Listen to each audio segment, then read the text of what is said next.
MDH की हल्दी मिर्ची धनिया करे कमाल। ये रंग दे, ये खुशबू दे, ये तीखा, ये कम पड़े। क्या निराला MDH मसाला।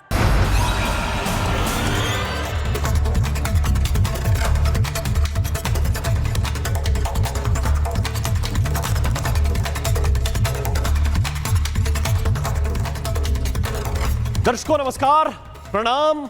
मेरा नाम है राम और रिपब्लिक भारत पर अब शुरू करने जा रहा हूं महाभारत। और आज बात करूंगा षड्यंत्र की। एक ऐसा षड्यंत्र जिसके निशाने पर भारत की संवैधानिक संस्थाएं हैं, जिसके निशाने पर हमारी संस्कृति है, जिसके निशाने पर हमारा लोकतंत्र है। और इस षड्यंत्र के तार देश के साथ साथ दुनिया के कई देशों तक फैले हुए हैं। वो षड्यंत्रकारी टूल किट अब एक्सपोज होती जा रही है। वो एक कहावत है ना कि काठ की हांडी एक बार ही चढ़ती है।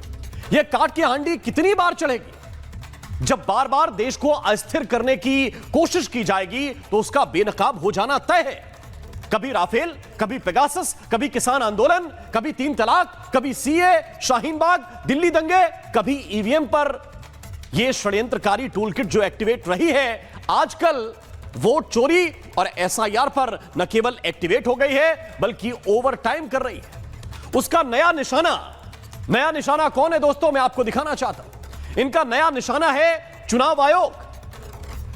यह साबित करना चाहते हैं कि देश में साफ सुथरे चुनाव नहीं होते। वोटर लिस्ट सरकार के इशारे पर तैयार की जाती है, उनके वोट घटाए बढ़ाए जाते हैं। एसआईआर विपक्ष को हराने के लिए किया जा रहा है और इस नैरेटिव को यह फैलाने की कोशिश कर रहे हैं। ये इसलिए फैलाने की कोशिश कर रहे हैं क्योंकि इस टूल किट के जो पुराने जितने भी टारगेट थे वो फेल हो गए, असफल हो गए। तब टारगेट क्या था? आपको थोड़ा सा पीछे लिए चलता हूं और बताता हूं कि टारगेट क्या क्या रहा है। ये चुनाव आयोग और वोटर लिस्ट से पहले ईवीएम पर फोकस करते थे। बताते थे कि सब कुछ ईवीएम की गड़बड़ी से हो रहा है, ईवीएम ही गड़बड़ है।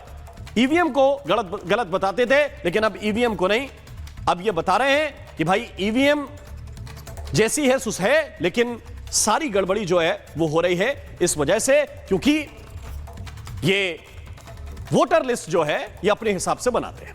हमारे वोट काट देते हैं, अपने वोट जोड़ देते हैं। इससे पहले एक एजेंडा राफेल को लेकर उठाया था, नारा लगाया था कि चौकीदार चोर है, आपको याद है। फिर सुप्रीम कोर्ट गए, लेकिन ये पूरी टूल किट बताती रही कि राफेल सबसे बेकार विमान है, सबसे ज्यादा पैसा इसमें डाल दिया और इसका पैसा जो है वो सरकार ने खा लिया। हुआ क्या आपको मालूम है। एक और बात लेकर आए थे, वो पेगासस था, आपको याद होगा। कहा कि हमारे मोबाइल में पेगासस डाल दिया है, सबके मोबाइल में पेगासस डाल दिया है, सरकार सारी जानकारी हमसे ले रही है। यह भी सुप्रीम कोर्ट में मामला गया। सुप्रीम कोर्ट ने कहा कि भाई अपने फोन दीजिए, हम चेक करेंगे कि आपके मोबाइल में पेगासस है कि नहीं है। फोन नहीं देंगे। एक कृषि कानून आए थे, किसान आंदोलन बहुत बड़ा खड़ा हुआ और फिर यह घोषित हुआ कि ऐसे आंदोलन के पीछे किसका पैसा है, किसका दिमाग है। 3 तलाक को लेकर कहा गया कि देश में दंगे हो जाएंगे, यह शरीयत से खिलवाड़ क्यों हो रहा है। और फिर यह टूलकिट काम करती रही, लेकिन 3 तलाक के बाद स्थिति क्या है आपको मालूम है। सीए जब आया तो कहा गया कि भाई देश के मुसलमान बाहर कर दिए जाएंगे, इसीलिए यह सीए लेके आ रहे हैं। इसको लेकर पूरी दुनिया से माहौल बनवाया गया।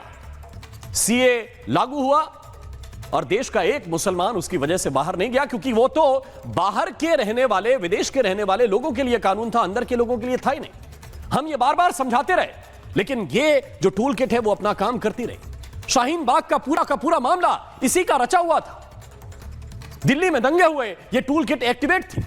कोई बता रहा था कि वो चिकन नेक काटनी है। आपको मालूम है ये टूल किट कैसे काम करती है? ये टूल किट काम करती रही कि संविधान परिवर्तन हो जाएगा, संविधान पर ये काम करते रहे। ये बताते रहे लगातार कि संविधान को बदलने की साजिश चल रही है। अब जज साहब ये बता रहे हैं, बीआर गवई का आज का बयान है, मैं आपको बताना चाहता हूं। वो कह रहे हैं कि ये संविधान को बदला ही नहीं जा सकता। ये तो पार्लियामेंट के पास ताकत ही नहीं है कि संविधान की जो मूल भावना है उसके साथ कोई छेड़छाड़ कर सके, चाहे इनकी सरकार हो या किसी और की सरकार हो। यानी ये सारी चीजें अब एक्सपोज हो चुकी हैं कि टूल किट ने कैसे कैसे काम किया और हकीकत क्या है, कुछ भी परिवर्तित नहीं हुआ है।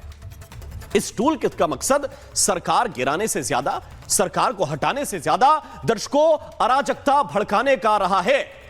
और आज प्रधानमंत्री ने कहा है कि दुनिया के जो जेनजी हैं, जो युवा हैं, उनको भारत के जेनजी से सीखना चाहिए धैर्य कैसे होता है और कैसे फर्जी नैरेटिव को यहां हटाया जाता है, क्योंकि भारत में फर्जी नैरेटिव ने ना तो काम किया है ना आगे करेगा, मुझे ऐसी पूरी उम्मीद है। अब आप पूछेंगे कि इसके पीछे है कौन। आज बीजेपी के प्रवक्ता संबित पात्रा ने एक बड़ी सी प्रेस कॉन्फ्रेंस की। वो कुछ दस्तावेज लेकर भी आए थे। उन्होंने कहा कि ये कांग्रेस पार्टी जो है, इसके कई सोशल अकाउंट्स जो हैं वो विदेश से संचालित हो रहे हैं। उन्होंने क्या क्या कहा, मैं एक एक करके आपको बताना चाहता हूं। उन्होंने कहा कि फेक नैरेटिव बनाने की कोशिश कांग्रेस कर रही है। देश के बाहर बैठे लोगों के साथ कांग्रेस मिली हुई है। कांग्रेस नेताओं की लोकेशन ट्विटर की भारत में दिखती नहीं है, एक्स की भारत में दिखती नहीं है। पवन खेड़ा के अकाउंट का उन्होंने जिक्र किया, हिमाचल कांग्रेस के अकाउंट का जिक्र किया, महाराष्ट्र कांग्रेस के अकाउंट का उन्होंने जिक्र किया। यह मैं आपको बताना चाहता हूं, संबित पात्रा ने यह चौंकाने वाला दावा किया है। उन्होंने कहा कि कांग्रेस ने जो फेक नैरेटिव चलाए हैं या चलवाए हैं किसी दूसरे के जरिए, उसमें 3-4 बातें उन्होंने प्रमुखता से रखी। उन्होंने कहा कि 3-4 बातें हैं। एक तो वोट चोरी का मसला, दूसरा ऑपरेशन सिंदूर के दौरान यह नैरेटिव गढ़ने की कोशिश की गई कि भारत ने आत्मसमर्पण कर दिया, नरेंद्र सरेंडर जैसी शब्दों का इस्तेमाल विपक्ष की तरफ से किया गया, और तीसरा खास तौर पर आरएसएस और प्रधानमंत्री मोदी को टारगेट किया गया। और ये सारे के सारे काम विदेश में बैठे हुए जो हैंडलर हैं, हैंडलर मतलब एक्स हैंडल हैं, वो ये काम कर रहे थे। उन्होंने कहा कि एक देशद्रोह का त्रिकोण काम कर रहा है, जिसमें एक तरफ कांग्रेस पार्टी है, राहुल गांधी, उनको प्रधानमंत्री बनाने की कोशिश की जा रही है, एक न्यूज पोर्टल OCCRP, एक कंपनी, और एक नाम है जॉर्ज सोरोस। अब ये सोरोस कौन है आप बहुत अच्छे से जानते होंगे दोस्तों, क्योंकि ये पहली बार नहीं है। ये वो शख्स है जो भारत के लोकतंत्र से चिढ़ता है, ये भारत की तरक्की से चिढ़ता है, ये राष्ट्र और राष्ट्रवाद दोनों से नफरत करता है। ये अरबों रुपए दोस्तों, $बिलियन भारत की सरकार को उखाड़ने के लिए खर्च करता है। इसको वो खुद भी कबूल कर चुका है, आपको याद होगा। और इस रकम को वो भारत की कुछ फेक न्यूज और फेक नैरेटिव को गढ़ने में माहिर कंपनियों को देता है, उनकी फंडिंग करता है। सैकड़ों करोड़ रुपए ये पानी की तरह बहाता है। लेकिन ये पेड कैंपेन रिपब्लिक भारत चलने नहीं देगा, मैं चलने नहीं दूंगा। इसकी हर एक साजिश हमने पहले भी बेनकाब की है, और हम इस सोरोस के साथ उन जयचंदों और मीर जाफर हैं और उन शकुनियों को बेपर्दा करते रहे हैं, जो इसके टुकड़ों पर पलकर ऐसे नारे कभी कभी लगाते हैं। आपको याद होगा, भारत तेरे टुकड़े होंगे, ये नारे लगाए जाते हैं। ये नारे लगाते हैं कि हर घर से अफजल निकलेगा, ये नारे लगाते हैं कि हर घर से हिडमा निकलेगा। दोस्तों, ये बयान यूं ही नहीं दिए जाते, यूं ही नहीं दिए जाते, ये बयान यूं ही नहीं दिए जाते। कैसे बयान? भारत की इकोनॉमी डेड है, मरी हुई इकोनॉमी है, भारत का लोकतंत्र खतरे में है, विदेश में लोकतंत्र बहाली की अपील होती है। भारत देश नहीं है, राज्यों का समूह है। हमारी लड़ाई इंडियन स्टेट से है। ऑपरेशन सिंदूर पर मोदी ने सरेंडर कर दिया। ये ऐसे ही नहीं दिया जाते बयान, इसके पीछे एक नैरेटिव होता है, और उस नैरेटिव को बार बार करके लोगों के दिमाग में फिट किया जाता है। इसलिए मैं पूछना चाहता हूं, आज का सवाल महाभारत का आपके सामने है कि देश में हारे तो विदेश के सहारे, यानी सब कुछ विदेश से ही चलेगा। वहीं का नैरेटिव, वहीं का पैसा, वहीं पर बैठे हुए हैंडल जो भारत के लोगों का ब्रेन वॉश करने की कोशिश करेंगे। इसी पर बात करूंगा, लेकिन एक बहुत छोटी सी रिपोर्ट आपको दिखाता हूं, फिर चर्चा की शुरुआत करते हैं।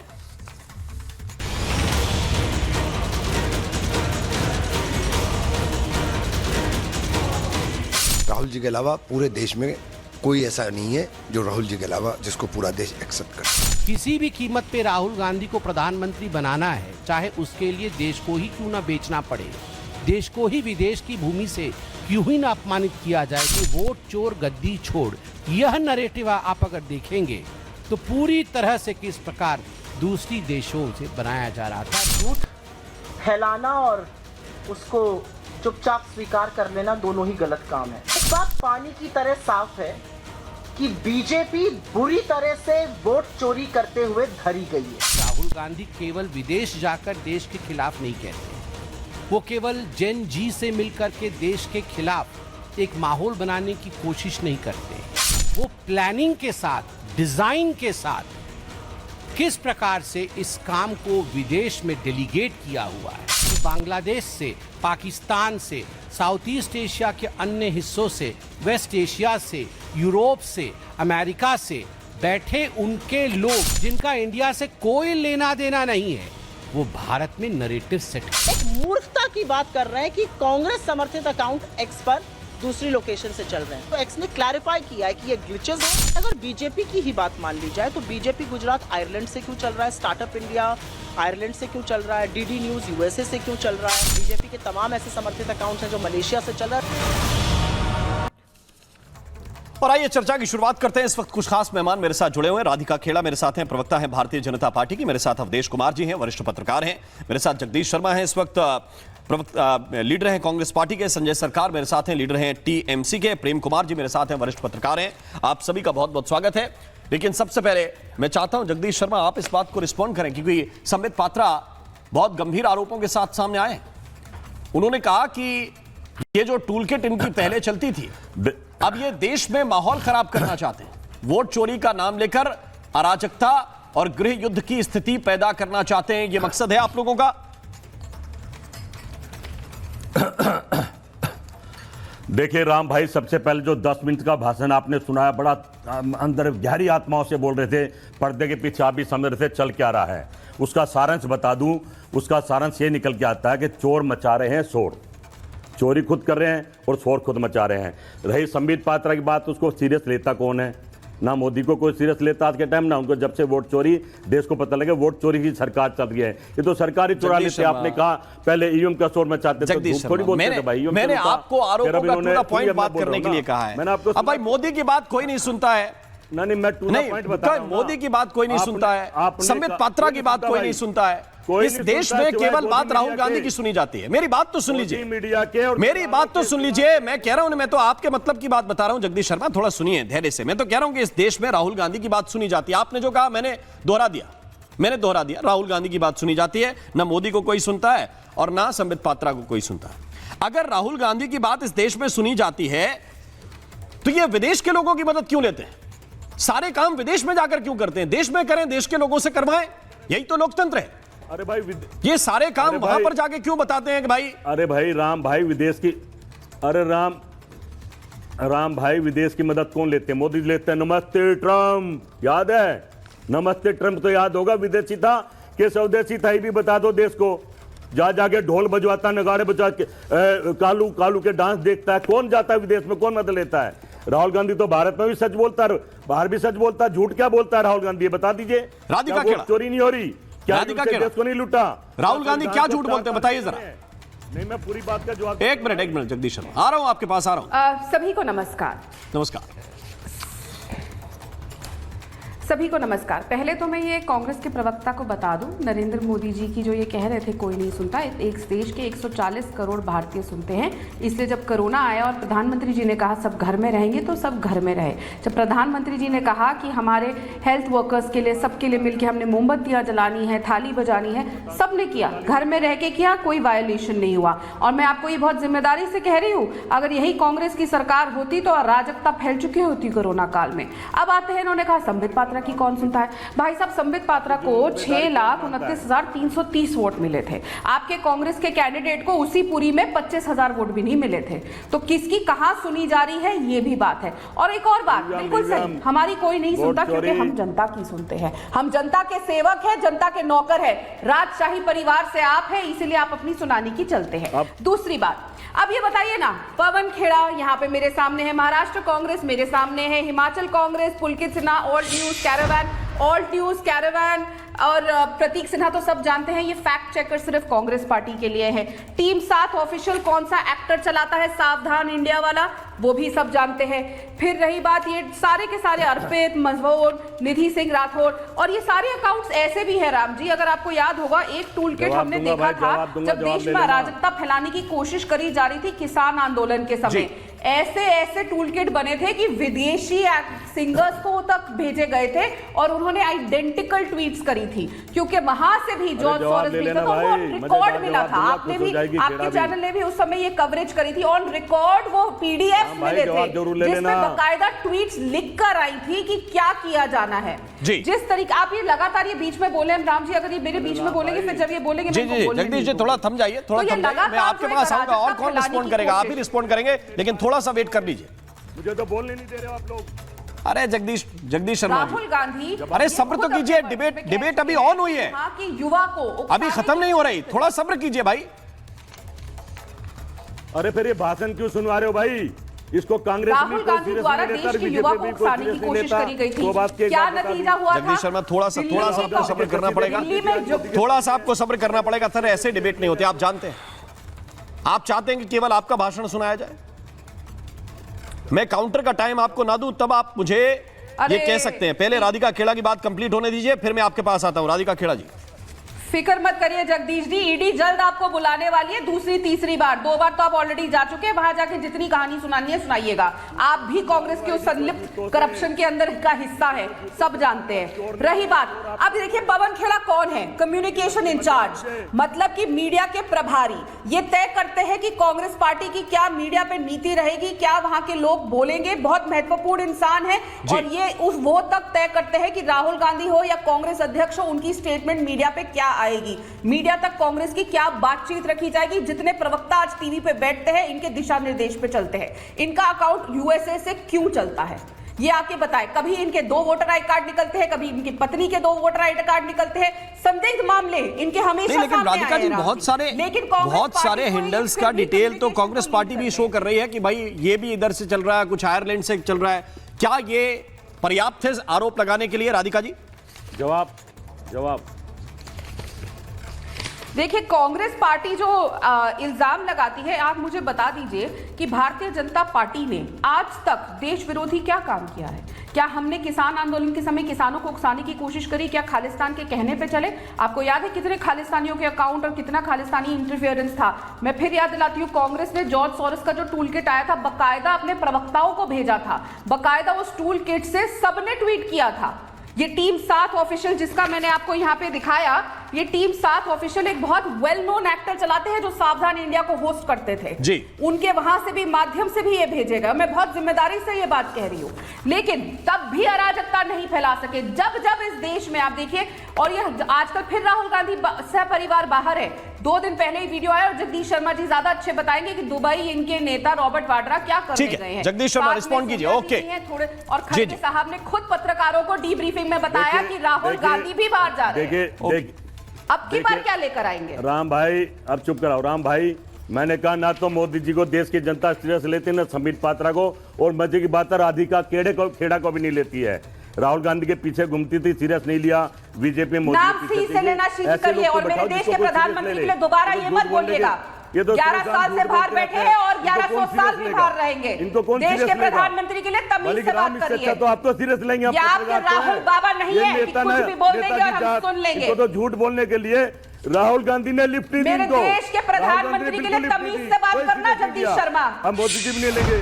अरे तेरे देश के प्रधानमंत्री को कौन सीरियस लेता, बताइए कौन सीरियस ले रहा है? क्या कह रहे तेरे देश क्या भाषा है? जनता को जगदीश शर्मा एक मिनट मैं देखिए, मैं ये नहीं होने दूंगा। ये तेरे मेरे क्या है? ये क्या तेरे मेरे? बता रहा हूं ना, अपने घर में जाके ये क्या तेरे मेरे? जगदीश शर्मा, कांग्रेस पार्टी की महिलाओं से दोबारा मेरे से ऐसे मत बात करना, वरना जेल की सलाखों के पीछे रहोगे बदतमीजी करने के लिए महिला से। मेरे को ईडी की धमकी, ईडी भी नहीं छोड़ेगी तुमको, याद रखना। पहली चक्कर बहुत चल रहे, जितना करप्शन तुमने किया रॉबर्ट वाड्रा के पैसे संभालने के लिए, पूरी कांग्रेस जानती है। 7 बार ईडी भेजी तुमने, ईडी को पता है राहुल जा चुके हो ना। ईडी ने पूछताछ करी थी ना, कांग्रेस ऑफिस के बाहर से उठा के लेकर गए थे, याद है ना? प्रियंका गांधी पूछती तक नहीं है, थूक के चली जाती है तुम पे बाहर से, तू करके बात करेंगे, छोड़ेगी। और तमीज में रह के बात करना। जगदीश शर्मा, आखिरी बार बोल रही हूँ, मेरे देश के प्रधानमंत्री के लिए अगर बदतमीजी करी तो विषय पे आइए। मैं दोनों से मैं दोनों से अनुरोध करना चाहता हूं कि आप विषय पे आइए, पॉइंट पे आइए। जगदीश शर्मा, अगर राधिका खेड़ा कह रही है तो ये विदेश से क्यों संचालित हो रहे हैं सारे अकाउंट्स? इसका जवाब दीजिए ना, विदेश से क्यों संचालित हो रहे हैं? क्या एक्सप्लेनेशन है इसका? गुजरात उसको क्या होता है? तमीज से बात करनी सीखो। ये सिखाया राहुल गांधी से, ये महात्मा गांधी की पार्टी के प्रवक्ता है। हट, शर्म से क्या? तमीज नहीं है बात करने की, आ जाते हैं बदतमीजी करने। आपकी औकात पूरा तमीज से बात करना। जगदीश शर्मा प्लीज, मुझे देखिए अब क्या है कि मैं चाह रहा था कि विषय पे बात हो ताकि वो चीजें एक्सपोज हो जाए। आप, मैं जानता हूं ये डिबेट से भागने का बहुत अच्छा तरीका है, मैं रोकना चाहता हूं, दोनों को रोकना चाहता हूं। ये डिबेट से भागने का बहुत अच्छा तरीका है। जब आपके पास फैक्ट ना हो, जब आपके पास तथ्य ना हो, तो दो चार शब्द निकाल के ले आइए, इसकी औकात नहीं है, तू है, मैं हूं, तेरा है, मेरा है। मैं जानता हूं इससे भागने की कोशिश कर रहे हैं। मैं ये पूछना चाह रहा था, आपको लगा कि राम मोहन शर्मा ने 10 मिनट का भाषण दिया। मैंने ये कहा कि ईवीएम का मुद्दा उठाया और बार बार बताया कि ईवीएम गड़बड़ है। अभी ईवीएम गड़बड़ है तो कोई वोटर लिस्ट क्यों अपडेट कराएगा अपने फेवर में? इसका मतलब है कि वो झूठ था या फिर ये झूठ है। कोई वोटर लिस्ट क्यों इधर उधर कराएगा अगर उसकी ईवीएम सेट है तो? राम जी चैलेंज करता हूं। अरे आप तो दुनिया को चैलेंज करते हैं और जाते नहीं, अब चुनाव आयोग बुलाता है तो। जमानत जब्त हो जाएगी। छोड़िए पूरी बीजेपी की बात। आज बनारस में बैलेट पेपर से चुनाव करा लो और नकली वोट हटा दो, आपके मुखिया की जमानत जब्त हो अरे जाएगी। जगदीश शर्मा, मेरे सवाल का जवाब दोगे कि नहीं दोगे? धांधलेबाजी से अगर ईवीएम गड़बड़ थी तो कोई वोटर लिस्ट के पन्ने इधर उधर क्यों करेगा? थोड़ा बहुत पढ़े लिखे हैं, कॉमन सेंस है कि नहीं है? अरे भाई, अगर ईवीएम ही मैंने ये कंप्यूटर सेट करके रखा है भाई, अगर मैं ये कंप्यूटर सेट करके रखा हूं तो मैं ये कागज के पन्ने पे क्यों लिखूंगा कुछ भी? वोट का खेल चल रहा है, समझ में नहीं आता। अरे बैलेट पेपर से चुनाव करा लो, एक एक वोटर बता देगा। बैलेट पेपर से चुनाव करा लो तो ये ईवीएम कौन लेके आया था? तो है सरकार, ये ईवीएम नरेंद्र मोदी लेके आए थे, सरकार है। ये ईवीएम बीजेपी लेके आई थी। अरे देश, अरे बैलेट से चुनाव कराना था तो क्यों लेके आए थे ईवीएम? इन चोरों के लिए अरे क्यों लेके आए थे ईवीएम? और ईवीएम ही गड़बड़ है तो वोटर लिस्ट अपडेट हो या ना हो, वोटर लिस्ट में 4 वोट जुड़े या 4 वोट घट जाए, उससे क्या फर्क पड़ेगा? भाई ये थोड़ी पता, मुझे मालूम है कि जिनका दिमाग शून्य हो जाता है, जिनका दिमाग शून्य हो जाता है उसको आगे वो सोचते नहीं। तो आप सबका ये वही पार्टी है जो बता रही थी कि सीए के बाद सारे मुसलमान बाहर कर दिए जाएंगे।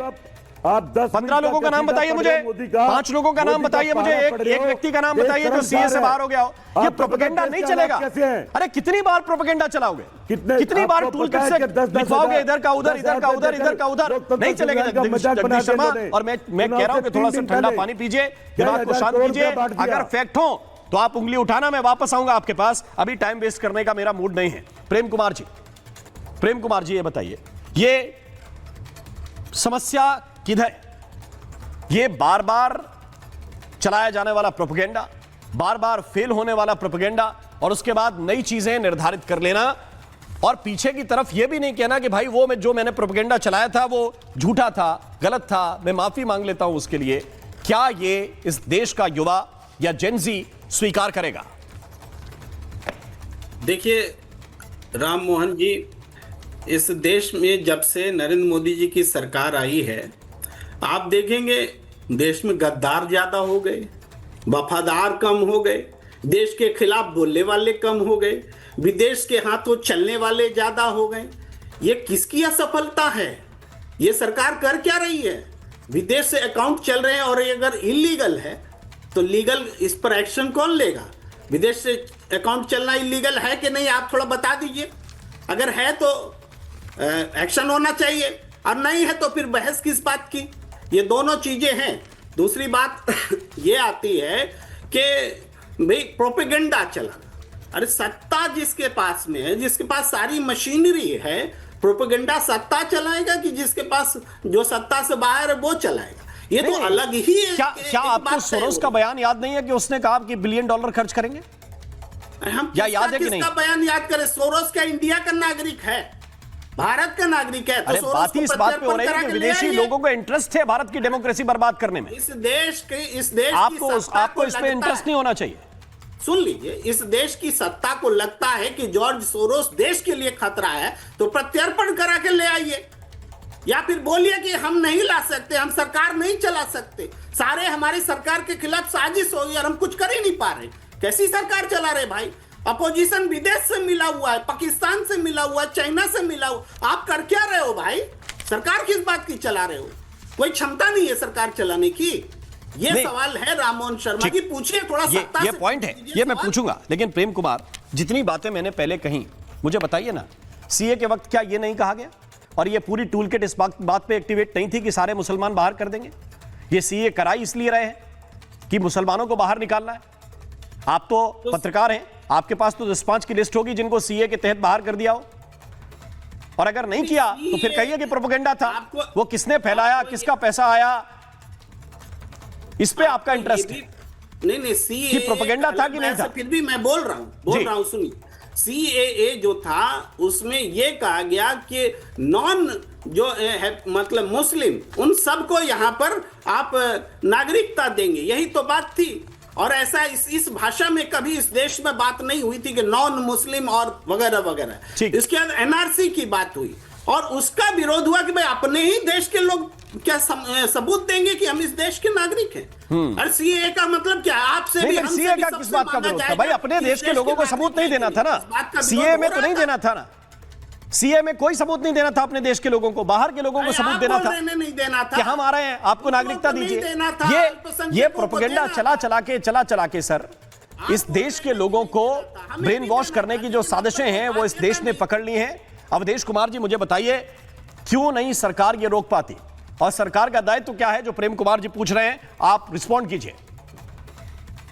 नहीं, अब प्रेम कुमार अगर उसी टूल कट गैंग को रिप्रेजेंट करने के लिए यहाँ बैठे हैं तो इनके सवाल का उत्तर देने की बजाय तो जो सच है उस पर बात किया जाए ना। आप तो इस ऐसे नहीं थे कि आपसे असहमत रहने वाले लोग किसी टूल किट का हिस्सा हो जाएं। पहले सुनिए, पहले आप सुन लीजिए। ठीक है, जवाब ले लीजिए। अगर आप टूल किट के हिस्सा नहीं है तो इस बात पर चिंता तो प्रकट करनी चाहिए थी, सरकार की भी आलोचना कर दीजिए। मैं मानता हूं कि आप उस टूल किट के हिस्सा नहीं होंगे और न होना चाहिए, जितना मैं आपको व्यक्तिगत तौर पर भी जानता हूं। लेकिन जो भाषा आप प्रयोग कर रहे हैं, अगर इस टूल किट को उसका सपोर्ट मिल रहा है, देश विरोधी गतिविधियों को सपोर्ट मिल रहा है, राहुल गांधी जी विदेश में जाते हैं तो उनका प्रेस कराने वाले जो है वो भारत विरोधी होते हैं, उनके चेहरे नाम सामने आ जाते हैं और ये सब चीज सबके सामने है, और इसके बावजूद अगर हम नहीं बोलते हैं तो ये तो फिर जॉर्ज सोरोस का ओसीसी ओआरटी पहले ही अडानी की रिपोर्ट पहले उसमें छपती, जरा ध्यान से सुनिए, चर्चा होगी टीवी में। भाई ओसीसीआरपी ने हिंडनबर्ग पर अडानी की रिपोर्ट छापी और उसके बाद क्या हुआ, उसकी रिपोर्ट के आधार पर विदेश में जो कोरोना वैक्सीन के ऑर्डर मिले थे दुनिया भर से कैंसिल हो गए, वैक्सीन ने ऑर्डर कैंसिल कर दिया। उसके बाद जो है राहुल गांधी ने उस रिपोर्ट के छपते ही वैक्सीन पर क्वेश्चन उठाया, अनेक देश के नेता वैक्सीन पर क्वेश्चन उठाने लगे और भारत की वैक्सीन कहां से आई थी, जॉर्ज सोरोस के ही तो कम है, ओसीसीआरपी वहां से पहले रिपोर्ट छपी है। नेशनल हेराल्ड पर कुछ होता है तो ओसीसीआरपी जो जॉर्ज सोरोस की संस्था है वो पॉलिटिकली मोटिवेटेड बताता है और जॉर्ज सोरोस भाषण देते हैं कि नरेंद्र मोदी की स्थिति खराब होने वाली है, भारत की डेमोक्रेसी, और एलेक्स जोरेस सुनिए जो ओपन सोसाइटी फाउंडेशन है उसने $100 अरब भारत पर लगाया है। तो अब सारी बातें अगर आप कह रहे हैं, ओसीसीआरपी नहीं छापा कि पेगासस से सरकार जासूसी कर रही है और भारत में संसद में हंगामा हो जाता है और सुप्रीम कोर्ट बाद में पेगासस पर बता देती है कि पेगासस की सच्चाई क्या है। तो ये जो रिपोर्ट पहले विदेश में छपती है वहां से भारत में हंगामा होता है, और इसके बावजूद आज मैं तो ये पूछ रहा हूं कि जिस समय ऑपरेशन सिंदूर चल रहा था उस समय राधिका खेड़ा, दुनिया की संस्थाओं, राधिका खेड़ा ये पॉइंट उठा रहे हैं प्रेम कुमार जी। मुझे लगता है कि आपको रिस्पॉन्ड करना चाहिए कि क्या सोरोस सरकार से ज्यादा ताकतवर है, उनका सवाल है। राधिका खेड़ा। राममोहन जी देखिए, मेरे को ना प्रेम जी पे थोड़ी तरस आ रही है कि उनको उन लोगों को डिफेंड करना है यहाँ बैठ के और अपना ही खुद मजाक उड़वा रहे हैं। कह रहे हैं सोरोस भारत सरकार से ज्यादा ताकतवर है। सोरोस हमारे देश के, आप चुप रहिए, आप मत ही तय करेंगे कि मैं क्या बोलूंगी। आप तरस खाएंगे और मैं नफरत बोल रहे थे, इतनी उल्टी चीजें बोल रहे थे, मैं आपके बीच में नहीं बोली। Ram ji, this is not the way. जो आता है बदतमीजी कर रहा है, मैं इनके लेवल पे नहीं गिर सकती हूँ। मैं हमें किसी के बीच में बोलती हूँ। अगर इनको आपस में कंट्रोल नहीं होता प्लीज इनको म्यूट करिए।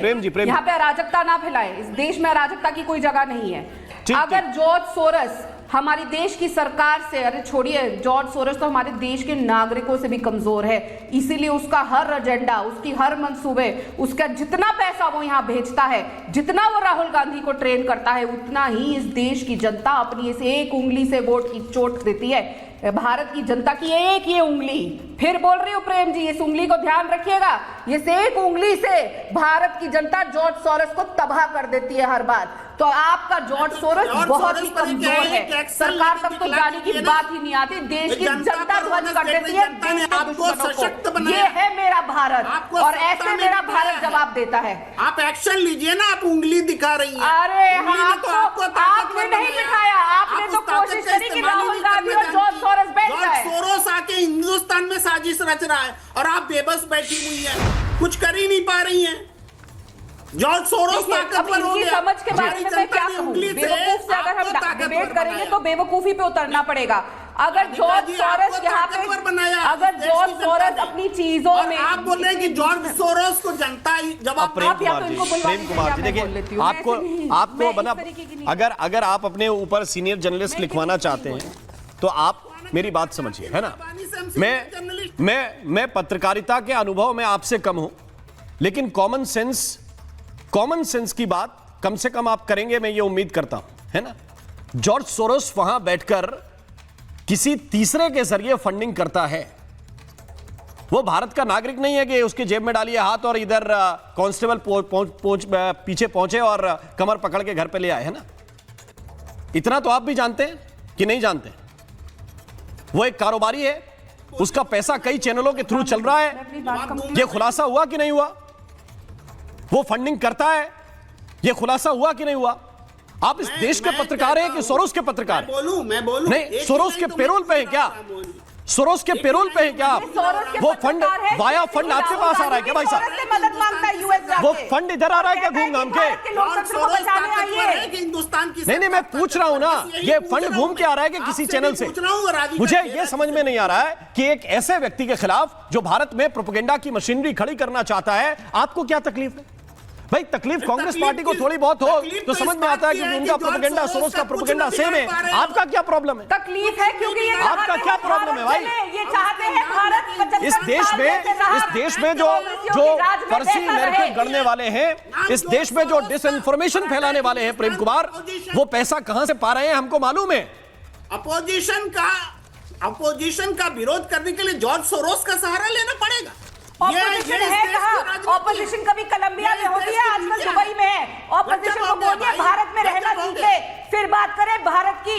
कोलंबिया से ऑपोजिशन नहीं चलती, सिंगापुर से ऑपोजिशन नहीं चलती, मलेशिया से और कोलंबिया से ऑपोजिशन नहीं चलती, दुबई से ऑपोजिशन नहीं चलती, भारत में रह के चलती ऑपोजिशन। ठीक है, मुझे अवधेश जी को इस पे इन कराना है, लेकिन उससे पहले मैं संजय सरकार के पास जाऊंगा। संजय सरकार जी बुलाइए ना जी। लोग को क्यों बुलाते हैं? अरे आपको बुलाते हैं आपका सम्मान करने के लिए। आइए राममोहन जी, अरे आपका सम्मान करने के लिए बुलाते हैं। अभी पूरा डिबेट बाकी है, कहां भाग रहे हैं पॉलिटिकल? आप अरे रुकिए तो, आपको पास में 30 मिनट बैठने के बाद में अगर हम लोग को पॉलिटिशियन का बोलेंगे तो हम कैसे बोलेंगे? फिर बोलने में आप बीच में इंटरप्ट करेंगे, हम कैसे बोलेंगे? नहीं, इंटरप्ट क्यों करूंगा? मुझे तो एक बात बताइए, क्या टीएमसी को ऐसे प्रोपेगेंडा की जरूरत पड़ती है कि नहीं पड़ती? नहीं है भाई राम जी, ये टीएमसी को ऐसे प्रोपेगेंडा की जरूरत पड़ती है कि नहीं पड़ती है?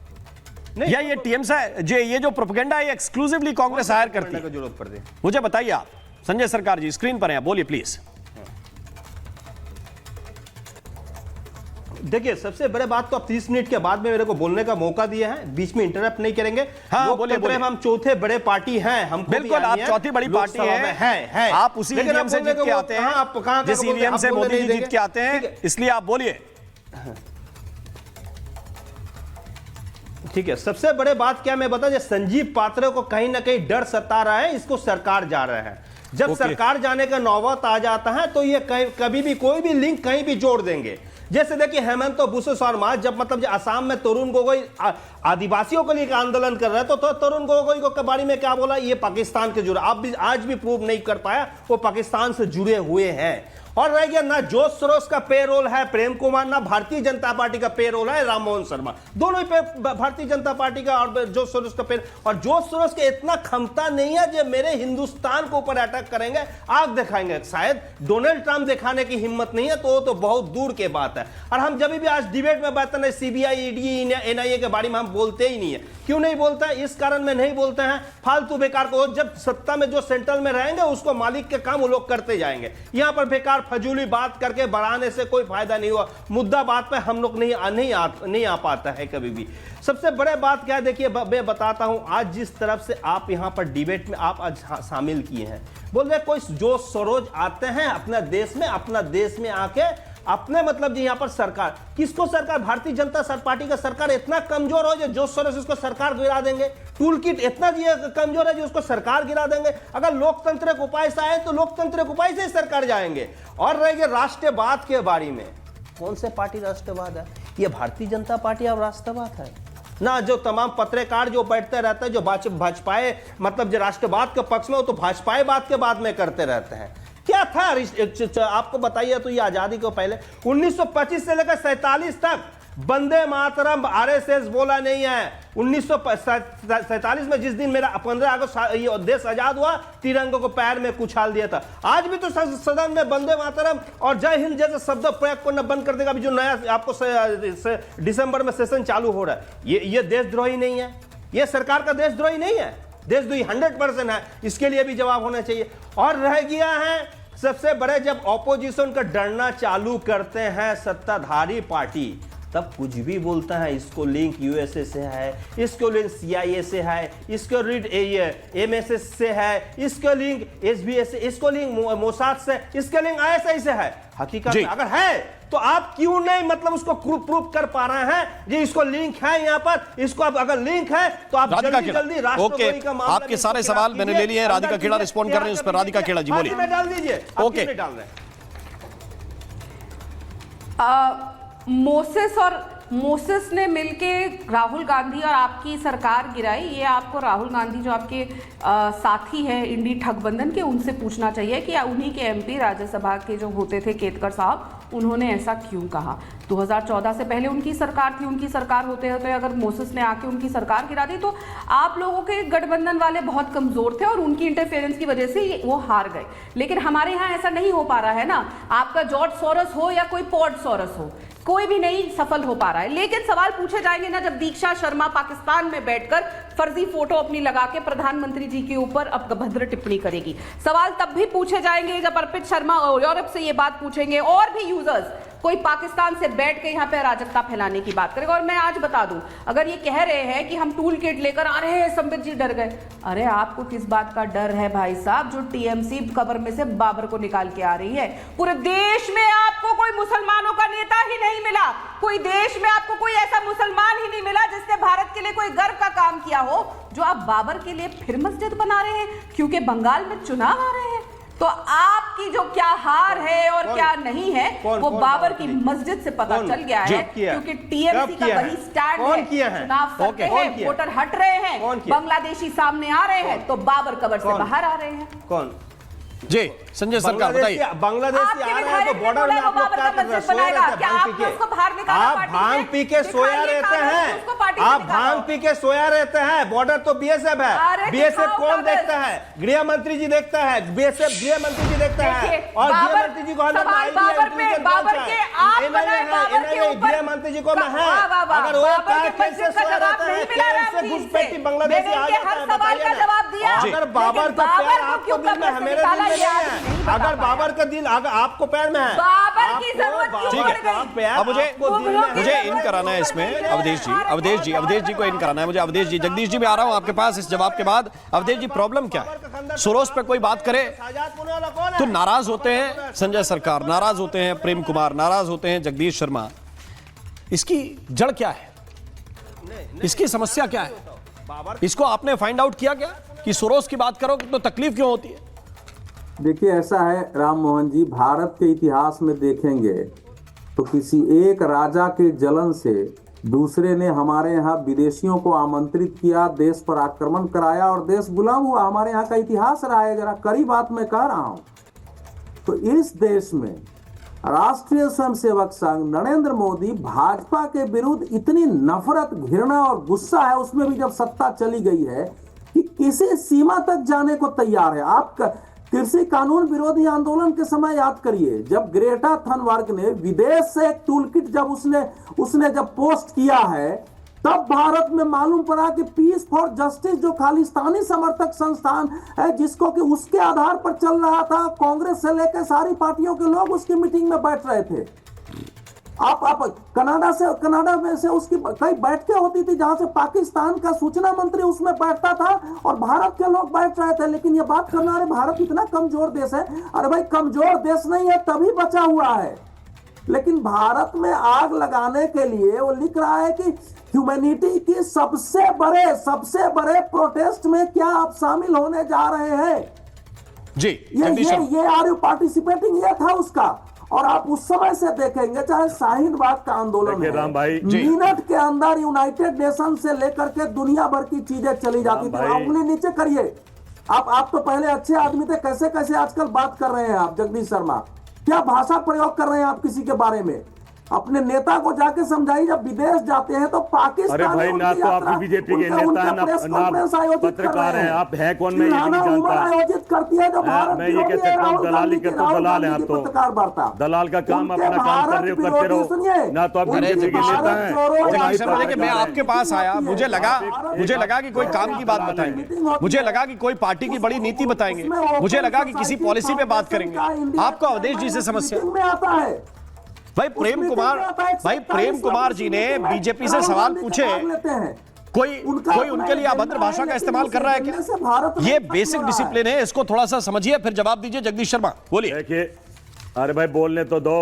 नहीं आप तो हर के बीच में बोल रहे हैं, तो मैं तो शांति से सुना आपको। आप क्या बोलेंगे? नहीं मुझे मेरा जवाब दें। उसने, अरे भाई राहुल गांधी के भारत जोड़ो यात्रा की मीटिंग में। ठीक है अवधेश जी, एक मिनट जरा जगदीश जी की बात ले लूं, मैं थोड़ा समय कम है मेरे पास, मैं वापस आपके पास आता हूं। जगदीश जी क्विक। देखिए, अभी बीजेपी की प्रवक्ता ने कहा कि पाकिस्तान की एक महिला ने प्रधानमंत्री फोटो लाकर उनका अपमान कर दिया। क्यों, मुझे समझ में नहीं आ रहा। वो प्रधानमंत्री का सम्मान करे, अपने बाहुबली प्रधानमंत्री को अपमान कर सकता है क्या? और कर भी दिया तो फिर क्यों बैठे हैं सरकार में? बदला लो, उठा लो। आपके तो इतनी बड़ी बड़ी एजेंसियां हैं, इनको समझ में नहीं आता डिबेट कर क्या रहे हैं। मेरे देश का प्रधानमंत्री बाहुबली है, राम जी, उसका कौन अपमान कर सकता है? ये सरेआम राधिका खेड़ी कह रही है प्रधानमंत्री का अपमान कर दिया है। अरे कम से कम एक सम्मानित प्रधानमंत्री। तो मेरे नाम तमीज से लीजिए Ram ji, this is not the way. तो बाद में कर लेना। ना ये आदमी किसी का नाम तमीज से लेते हैं। How dare he change my name like that. Khede तो बोल रहा हूँ, आप अपने शो पे अलाउ कर रहे हैं बदतमीज आदमी को लगातार एक महिला से बदतमीजी करने के लिए।